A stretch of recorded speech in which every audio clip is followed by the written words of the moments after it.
प्रश्न है 18वीं लोकसभा चुनाव 2024 कितने चरणों में आयोजित हुआ था। हम सबको पता है कि 2024 में लोकसभा का चुनाव हुआ था, 18वीं लोकसभा का चुनाव हुआ था, तो ये टोटल 7 चरणों में आयोजित हुआ था। उत्तर क्या हो जाएगा?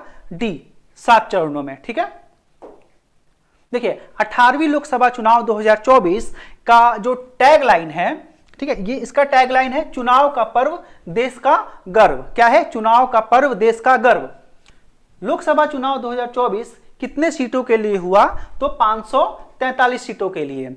और सरकार बनाने के लिए न्यूनतम कितनी सीटें चाहिए थी? इसके आधे से अधिक, यानी कि 272 जिसे सीटें मिल जाती वो सरकार बना लेता। यही ना होता है। चलिए, रजिस्टर्ड वोटों की कुल संख्या 96.8 करोड़ लोग रजिस्टर्ड है, यानी कि वोटर लिस्ट में उनका नाम है वोट देने के लिए। मतदान का परसेंट कितना रहा? तो टोटल 65.79, यानी कि लगभग 66% लोगों ने वोट दिया। ठीक है, और मतदान का सर्वाधिक प्रतिशत कहां रहा? तो लक्षद्वीप में रहा। कहां पे? लक्षद्वीप में। बहुत अच्छी बात है ये कि वहां पे 84% लोगों ने वोटिंग किया है। और सबसे न्यूनतम कहां रहा? बिहार में 56%। कितना? 56%। तो सर्वाधिक कहां रहा? सर्वाधिक मतदान रहा लक्षद्वीप में, और न्यूनतम कहां रहा? बिहार में। ठीक, अगला प्रश्न देखते हैं। सी विजिल एक ऐप है जिसके जरिए जो लोग हैं वो चुनाव आचार संहिता का उल्लंघन और गैर कानूनी गतिविधियों के बारे में शिकायत देकर के सूचित कर सकते थे चुनाव आयोग को। ठीक है, तो जैसे मान लीजिए कि कोई पार्टी है या कोई चुनाव लड़ रहा है, वो ऐसी एक्टिविटी कर रहा है जो कि चुनाव आचार संहिता का उल्लंघन है। ठीक है, जैसे कि मान लीजिए कुछ गैर कानूनी काम कर रहा है, जैसे मान लीजिए पैसे देकर के लोगों को लुभाने का प्रयास कर रहा है। का जो टाइम होता है, चुनावी प्रचार को जो टाइम होता है वो बीत जाने के बाद भी प्रचार कर रहा है, तो ये सब क्या है? ये सब चुनावी आचार संहिता का उल्लंघन है। तो इसकी जानकारी कोई भी आम आदमी चुनाव आयोग को कैसे देगा? तो सी विजिल के लिए एक ऐप बनाया गया, आसानी से लोग इसकी शिकायत कर सकते थे। इसके बाद चुनाव आयोग को जो एक्शन लेना होगा वो लेगा। ठीक है, चलिए, चुनाव आयोग द्वारा सुविधा पोर्टल भी जारी किया गया था। तो सुविधा पोर्टल जो जारी किया गया था वो उनके लिए किया गया था जो राजनीतिक दल और उम्मीदवार हैं, वो अगर कुछ परमिशन चाहते हैं, ठीक है, कुछ अनुरोध करना चाहते हैं चुनाव आयोग से, तो इसके जरिए वो कर सकते हैं। आजकल सारी चीजें ऑनलाइन हो रही है, तो ये भी ऑनलाइन हो गया। देखिए, निर्विरोध निर्वाचित सांसद, निर्विरोध का मतलब होता है कि उस सीट से बस एक यही खड़े हुए, दूसरा कोई खड़ा नहीं हुआ। जब सिंगल यही खड़े हुए तो जाहिर सी बात है कि वही जीतेंगे। कहां से? सूरत सीट से, बीजेपी से थे। सूरत कहां है? सूरत है गुजरात में। ठीक है, चलिए, 18वीं लोकसभा में महिला सांसदों की कितनी संख्या है, यानी कि कितनी महिलाएं चुनाव जीत करके आई? तो 74। कितने? 74। नोटा का प्रयोग सर्वाधिक कहां किया गया? नोटा क्या होता है? देखिए, नोटा का मतलब होता है कोई आदमी वोट देने तो जाता है लेकिन किसी पार्टी को वो वोट नहीं देता है, वो किसी को वोट नहीं देता है, वो नोटा का बटन दबा के आ जाता है। नोटा का एक बटन होता है, इसका मतलब है हम वोट तो दे रहे हैं लेकिन किसी को नहीं दे रहे हैं। ठीक है, तो सर्वाधिक हुआ है इंदौर में। तो ये सब इंपॉर्टेंट सवाल है, ये सब एग्जाम में पूछे जाते हैं। ठीक है, नोटा का प्रयोग सर्वाधिक कहां हुआ? इंदौर में। लगभग 2.18 लोगों ने, बताइए, 2 लाख से ज्यादा लोगों ने नोटा का बटन दबाया। बताइए, श्री नरेंद्र मोदी जी ने 9 जून 2024 को प्रधानमंत्री के रूप में शपथ ग्रहण किया। ये तीसरी बार इन्होंने शपथ ग्रहण किया है, पहले 2014 में, दूसरी बार 2019 में, और तीसरी बार 9 जून 2024 को। ठीक है, और वो वाराणसी सीट से विजेता रहे हैं। कहां से रहे हैं? वाराणसी से। देखिए, बीजेपी को कुल 240 सीटें मिली। कितनी मिली? 240। चाहिए थे 272 टोटल। बीजेपी और उनके गठबंधन, जिसको हम लोग बोलते हैं एनडीए, नेशनल डेमोक्रेटिक अलायंस, इनको मिले टोटल 293, जो कि 272 से ज्यादा है। ठीक है, तो एनडीए आराम से अपना सरकार बना ली। तो एनडीए ने अपना सरकार बना लिया, 293 सीटें आराम से बना लेंगे, 272 चाहिए था। ठीक, कांग्रेस को मिली 99 सीटें, और कांग्रेस ने जो गठबंधन किया था अन्य दलों के साथ, उसे इंडिया कहा गया। Indian national developmental inclusive alliance. Congress ने अन्य दलों के साथ जो गठबंधन किया था, कांग्रेस ने अन्य दलों के साथ मिलकर के जो गठबंधन किया था उसका नाम था Indian national developmental inclusive alliance, shortcut में INDIA, इंडिया गठबंधन। ठीक, तो इनको कितनी सीटें मिली टोटल? इनको टोटल 234 सीटें मिली। चाहिए थी कितनी? 272। तो ये सरकार नहीं बना पाए। ठीक, निर्दलीय उम्मीदवारों ने 7 सीटों पर जीत हासिल की। निर्दलीय मतलब जो किसी पार्टी से नहीं लड़ रहे थे, ना बीजेपी से, ना कांग्रेस से, ना किसी और क्षेत्रीय पार्टी से, वो अकेले लड़ रहे थे, अपने खुद के दम पे लड़ रहे थे। ठीक है, तो अगला सवाल है, किस टीम ने पुरुष एशियाई हॉकी चैंपियनशिप ट्रॉफी 2024 का खिताब अपने नाम किया है? पुरुष एशियाई हॉकी चैंपियनशिप ट्रॉफी इसको किया है भारत ने। कौन जीता है? इसमें भारत ने जीता है। और भारत ने किसको हरा कर जीता है? भारत ने चीन को हरा करके ये खिताब अपने नाम किया है। किसको हराया है भारत ने? चीन को। ठीक है, तो कई बार एग्जाम में ऐसे भी पूछ लेता है या स्टेटमेंट वाइज भी पूछ लेता है कि इनमें से ए सही है, बी सही है या दोनों सही है। तो ऐसे में आपको पता होना चाहिए कि चीन को हरा करके भारत ने ट्रॉफी जीता था। कौन सा ट्रॉफी? एशियाई हॉकी चैंपियनशिप ट्रॉफी 2024। इसके बाद है, किस राज्य ने राज्य खाद्य सुरक्षा सूचकांक 2024 में प्रथम स्थान प्राप्त किया है? इसको किया है केरल ने। किसे मिला है? केरल। ठीक है, केरल ने राज्य खाद्य सुरक्षा सूचकांक 2024 में प्रथम स्थान प्राप्त किया है। Miss India worldwide 2024 title ये किसने जीता है? देखिए, मिस इंडिया जो हम लोग समझते हैं, आप लोग समझते हैं, वो एक अलग है, और ये जो है Miss India worldwide 2024 title है। तो दोनों पुरस्कार अलग अलग है, इनको एक मत समझिएगा। Miss India worldwide 2024 title को जीता है ध्रुवी पटेल ने। किसने जीता है? ध्रुवी पटेल ने। ठीक, और मिस इंडिया वो जीता है निकिता पोरवाल ने। किसने जीता है? निकिता पोरवाल ने। मिस इंडिया वर्ल्ड वाइड 2024 ध्रुवी पटेल और मिस इंडिया निकिता पोरवाल। ठीक है, दोनों में आपको कंफ्यूज नहीं होना है। ठीक है, तो Miss India worldwide 2024 title Dhruvi Patel, देखिए यही है ध्रुवी पटेल, इन्होंने ही जीता है Miss India worldwide title. अब है मिस इंडिया 2024, जिसे फेमिना मिस इंडिया 2024 भी कहा जाता है। ठीक है, ये वही वाला मिस इंडिया है जो हम लोग आमतौर पे समझते हैं। इसको किसने जीता है? अभी मैंने बताया, निकिता पोरवाल ने। किसने जीता है? निकिता पोरवाल ने। निकिता पोरवाल कहाँ की रहने वाली है? निकिता पोरवाल जो है वो मध्य प्रदेश की रहने वाली हैं। ठीक है, यही है निकिता पोरवाल। चलिए, तो आप एग्जाम में आपको कंफ्यूजन नहीं होगा, दोनों अलग अलग पुरस्कार हैं। तेजस लड़ाकू विमान उड़ाने वाली पहली महिला पायलट कौन बनी है? तेजस लड़ाकू विमान उड़ाने वाली पहली महिला पायलट बनी है मोहना सिंह। कौन बनी है? मोहना सिंह। यही तेजस विमान और ये है मोहना सिंह। ठीक है, तो अभी दौर बदल चुका है, अब लड़कियां जो हैं किसी भी फील्ड में लड़कों से कम नहीं है। पेरिस ओलंपिक 2024 खेलों में भारत ने कुल कितने पदक जीते?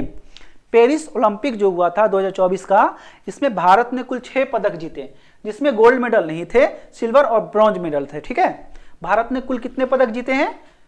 6 पदक, 6। ठीक है, इसका आयोजन हुआ था 26 जुलाई से 11 अगस्त 2024 तक। ठीक है, इसका शुभंकर पूछता है एग्जाम में, फिजियन कैप, ये वाला। ठीक है, क्या है? फिजियन कैप, और थीम है लेट्स मूव एंड सेलिब्रेट। इसका शुभंकर यानी कि मास्कट और थीम याद रखिएगा। ठीक है, इसमें से एग्जाम में पूछा जाता है। ठीक है, फिजियन कैप और लेट्स मूव एंड सेलिब्रेट। ना कोई कठिनाई ना कोई तकलीफ तो क्या मजा है जीने में, बड़े बड़े तूफान थम गए जब आग लगे हो सीने में। तो आपको भी अपने सीने में ऐसी ही आग लगानी है कि एग्जाम, इतनी मेहनत करनी है आप लोगों को भी। ठीक है, कि एग्जाम में आप औरों से बहुत बढ़िया करके आए, यानी कि एग्जाम देकर के जब आप आए तो आपको बिना एनालिसिस के ही पता चल जाना चाहिए कि हाँ मेरा तो होके रहेगा। ठीक है, यानी कि आपको घर आकर के आंसर की भी चेक करने की जरूरत ना पड़े, इतनी जबरदस्त तैयारी होनी चाहिए। ठीक है, फिर देखिए कमाल, इतने ज्वाइनिंग लेटर आएंगे कि कंफ्यूज हो जाइएगा कि कहां पे ज्वाइन करें कहां पे छोड़े। ज्वाइन तो एक ही करना है।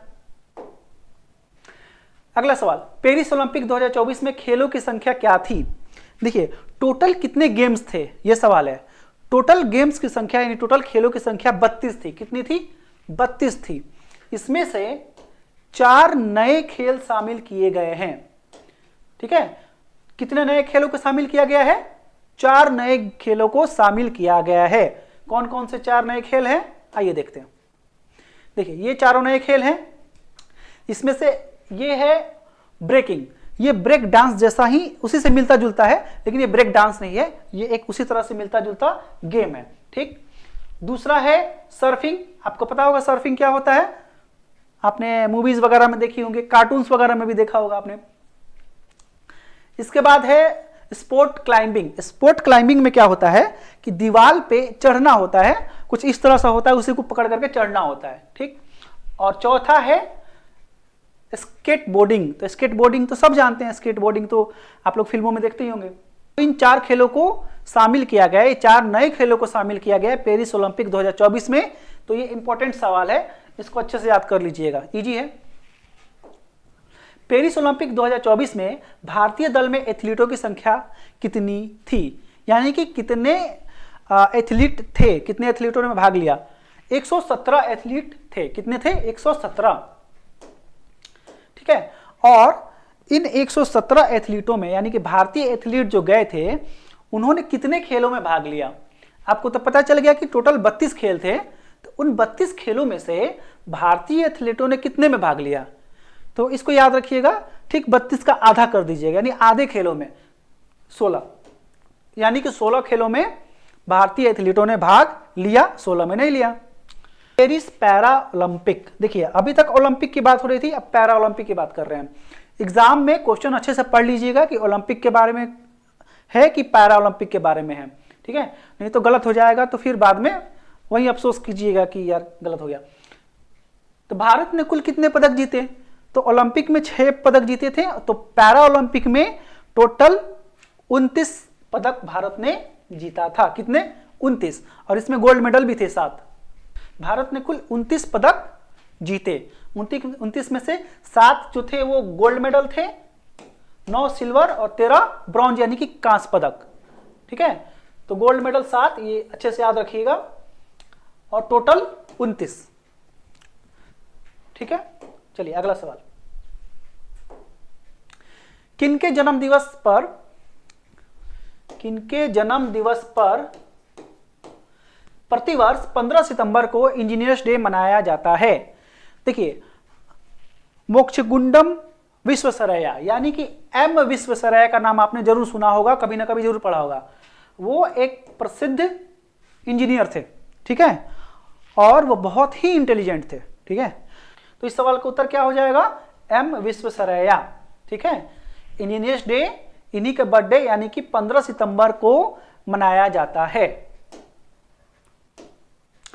किसे एकलव्य पुरस्कार 2024 के लिए चुना गया? एकलव्य के बारे में आप लोग जानते होंगे, वही एकलव्य जिसने अपना अंगूठा काट करके द्रोणाचार्य को दे दिया था। तो इसका आंसर है प्रत्याशा रे। क्या हो जाएगा? प्रत्याशा रे। प्रत्याशा रे किस खेल से संबंधित है? ये तैराकी से संबंधित है। ठीक है, ये भी याद रखिएगा। कई बार क्वेश्चन जो है थोड़ा सा डिफिकल्ट पूछ देता है, तो क्वेश्चन के आसपास के जो क्वेश्चंस है उसको भी आप कवर कर लें तो आपकी तैयारी बहुत अच्छी हो जाएगी। रेमन मैग्सेसे पुरस्कार 2024, रेमन मैग्सेसे अवार्ड को एशिया का नोबेल प्राइज भी कहा जाता है, आपने पढ़ा होगा। तो कितने लोगों को दिया गया है? देखिए ये टोटल 4 लोगों को दिया गया है और एक संगठन यानी कि एक ऑर्गेनाइजेशन को दिया गया है। व्यक्ति पूछे तो 4, ठीक है, और टोटल पूछे तो 5। ठीक है, अभी बता रहे हैं। ठीक है, चलिए कौन कौन से 4 व्यक्ति हैं? भूटान के कर्मा फुंटसो भूटान के। दूसरे हैं वियतनाम के न्युगुएन थी नगो फ्यूंग। थोड़ा सा नाम पढ़ने में दिक्कत हो रहा है, लेकिन आप लोग देख लीजिएगा तो याद रहेगा। ठीक है, कहाँ के हैं? वियतनाम के। और इनको क्यों मिला, थोड़ा सा इसको गौर कीजिएगा। एजेंट ऑरेंज, जिसको डाइऑक्सिन भी कहते हैं, इससे पीड़ित लोगों की सहायता के लिए, ठीक है, सहायता और उनके समर्पण के लिए जो युद्ध के दीर्घकालिक परिणाम हुए थे, यानी कि जब देखिए जब अमेरिका और वियतनाम में युद्ध हो रहा था तो अमेरिका ने क्या किया था, इसी एजेंट ऑरेंज को वियतनाम के जो सैनिक थे, जो लोग थे, वहां पे इन्होंने छिड़क दिया ले जाकर के। ठीक, ये क्या करता था, ये एक रसायन है, इसको छिड़किएगा, उस एरिया के जो घास फूस हैं, जो छोटे छोटे पेड़ पौधे हैं, वो पूरे सूख जाएंगे। तो यहाँ के जो वियतनाम के जो सैनिक थे या वियतनाम के जो लोग थे, वो वहाँ पे छुपे थे झाड़ियों के बीच में। उन झाड़ियों को साफ करने के लिए, उन झाड़ियों का सफाया करने के लिए अमेरिका ने छिड़क दिया, जिसका नाम है एजेंट ऑरेंज। देखिए एजेंट ऑरेंज नाम इसलिए है क्योंकि इसको जिस बॉक्स में रखा जाता था ना, उसको ऑरेंज कलर के पट्टी से रंगा जाता था, ठीक है, पहचानने के लिए। तो इसीलिए इसको एजेंट ऑरेंज नाम दिया गया। और इसके परिणाम बहुत ही घातक हुए। जैसे कि परमाणु बम गिरा था ना जापान पे, तो कितने दुष्परिणाम हुए थे, रेडिएशन और पता नहीं क्या क्या। इसके भी बहुत दुष्परिणाम हुए, ठीक है, कैंसर, अजीब अजीब सी बीमारियां, ठीक है। इसके बाद ये दूसरे पीढ़ी में, अब एक एरिया में जहां पे छिड़का गया, उस एरिया के संपर्क में जितने लोग आए वो भी पीड़ित होने लगे, ठीक है। तो ये काफी एक दुखदपूर्ण घटना थी, ठीक है। तीसरा है इंडोनेशिया की परवीजा फरहान। तो इनको मिला था प्राकृतिक संसाधनों की रक्षा, सामाजिक न्याय को बढ़ावा देने के लिए, यानी कि इन्वायरमेंट और सोशल जस्टिस वगैरह में इनको मिला।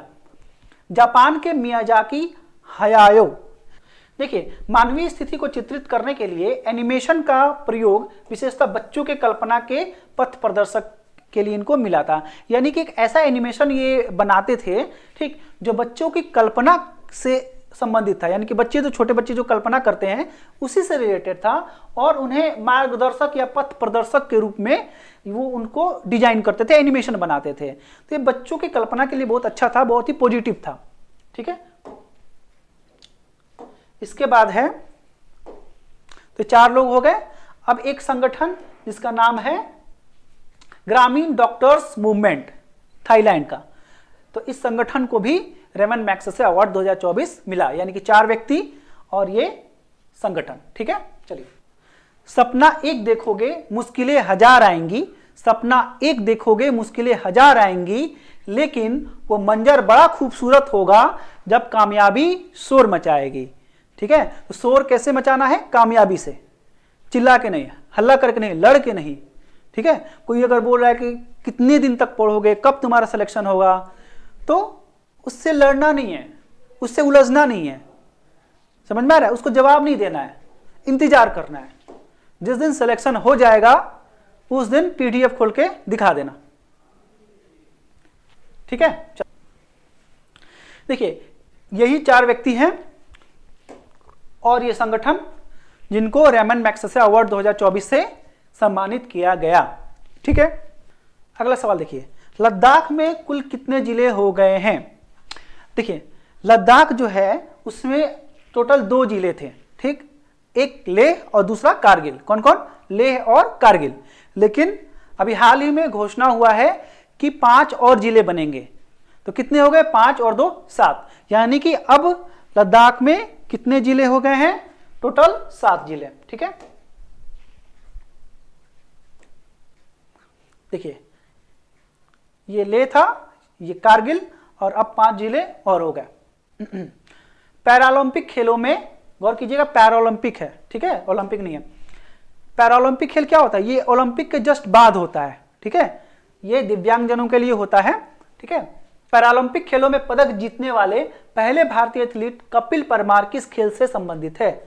कपिल परमार, कपिल परमार के बारे में आप जानते होंगे, कपिल परमार जूडो से रिलेटेड है, जूडो, ठीक है। इसका आंसर क्या हो जाएगा, जूडो से संबंधित हैं। सर्वोच्च न्यायालय के